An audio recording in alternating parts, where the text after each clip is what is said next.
everyone's trying to do their best. I mean, hopefully almost every employee at every company is trying to do their best on a regular basis. That does not mean every employee is going to be an entrepreneur ever. So like, are there certain elements, if you're like, okay, this is what's key. So I'm going to walk through the ones you said, right? So patience, thick skin, endurance, essentially grow, learning, coachability.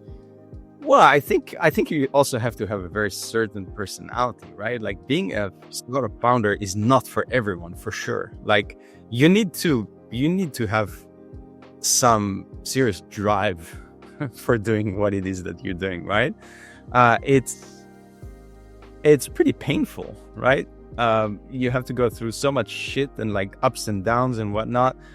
And that's another thing that, again, when I talk about exceptional founders and how to try to identify them, that's a core aspect of it, is trying to understand, why are you doing this? Like, you're a smart person, you're highly capable, you're probably technical, you can get a high paying job, 9 to 5, don't have to stress too much. Why did you decide to turn that down and turn your life into misery over the next 5 to 10 years? Explain to me that, right?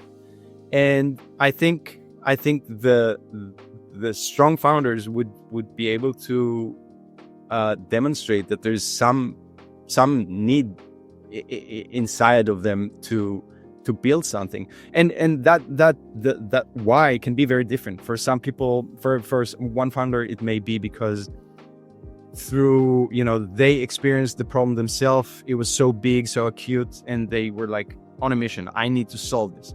For another, it might be that their dad never respected them or gave them the credit that they felt that they're owed, and they have a chip on their shoulder, and they want to demonstrate to the world and to their dad that, like, here, I've built $1 billion business, right? But there needs to be some kind of a very strong motivation, because if there isn't, then the first time things get tough, they'll probably quit. So do you ask that question to everybody? Like, because I agree, like, if people need to have some sort of story, although at the same time, does that go against the advice that you said, once again, sort of goes for YC? Like, a lot of these people come up with an idea, they pivoted into that idea a few days before demo day, and now they're getting millions of dollars waved in their face. If you're pivoting into some idea randomly that you came up with, maybe you're really smart, you can move quickly.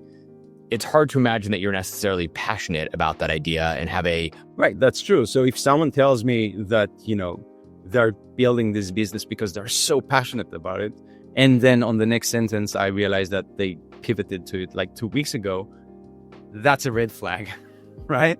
Like, that doesn't make sense.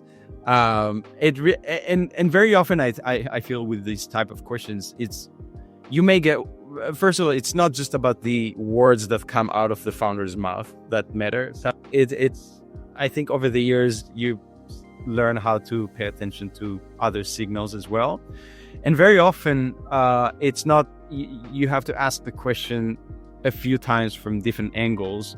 Like, if on the first time the answer I got felt like, okay, well, he's telling me what he thinks I want to hear, then maybe later in the conversation I will address it from a slightly different angle.